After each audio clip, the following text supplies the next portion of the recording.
السلام علیکم، Asia 41 news کے ساتھ میں ہوں آپ کی میزبان امنا عباس۔ خبر شامل کرتے ہیں سرگودا سے ہمارے بیورو چیف محمد ندیم کے مطابق۔ اب رخ کرتے ہیں بھیرا کا، جہاں انتظامیہ اور محکمہ زراعت کے تمام تر دعووں کے باوجود کاشتکاروں کو کھاد کی فراہمی یقینی نہیں بنائی جا سکی، جس کے باعث کاشتکاروں نے بھیرا ملکوال روڈ پر احتجاجی مظاہرہ کیا۔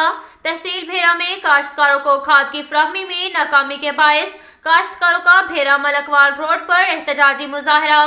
مظاہرین کا کہنا تھا کہ انتظامیہ اور محکمہ زراعت کے تمام تر دعووں کے باوجود کاشتکاروں کو کھاد کی فراہمی یقینی نہیں بنائی جا سکی، جس کی وجہ سے گندم کے ساتھ ساتھ سبزیوں کی پیداوار پر بھی منفی اثرات پڑنے کے امکانات بڑھ گئے ہیں۔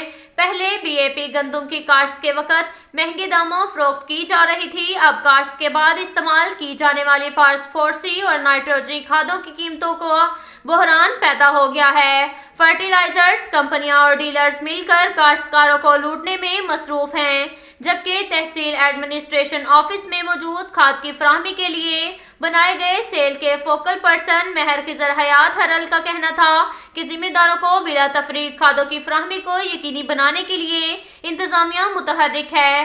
پرائس کنٹرول مجسٹریٹ تحصیلدار حاجی جاوید اکبر نے کہا کہ انتظامیہ کی موجودگی میں کھاد حکومتی نرخوں پر فروخت ہو رہی ہے۔ اس کے ساتھ ساتھ ایک اور خبر شامل کرتے ہیں سرگودا سے ہمارے بیورو چیف محمد ندیم کے مطابق۔ سرگودا میں عالمی مجلس تحفظ ختم نبوت کے مرکزی رہنما مولانا محمد اکرم طوفانی کی نماز جنازہ مرکزی عیدگاہ میں ادا کر دی گئی۔ نماز جنازہ میں ملک بھر سے ختم نبوت کے پروانوں کی کثیر تعداد میں شرکت کی۔ مولانا محمد اکرم 60 سال سے تبلیغ اسلام اور فتنہ قادیانیت کے خلاف جدوجہد کر رہے تھے اور آخری دم تک وہ قادیانی کے خلاف برسرے پکار رہے۔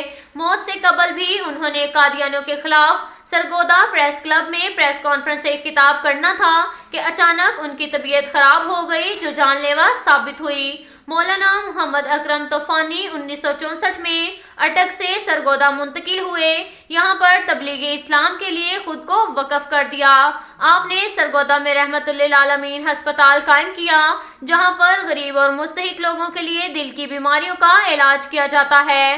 مولانا اکرم محمد طوفانی کی اچانک وفات پر سرگودا کے تاجروں نے ان کی محبت میں اپنے کاروبار کو ان کی نماز جنازہ تک بند رکھا۔ مولانا محمد اکرم پر متعدد مقدمات بھی قادیانیوں کے خلاف تقاریر کرنے اور ان کے خلاف آواز بلند کرنے پر درج ہوئے، مگر آپ نے اپنی ساری زندگی محبت نبی میں صرف کر دی۔ اب تک کے لیے اتنا ہی کافی ہے، ملتے ہیں اگلے بلیٹن میں، ہمارے ساتھ رہیے گا۔ اللہ حافظ۔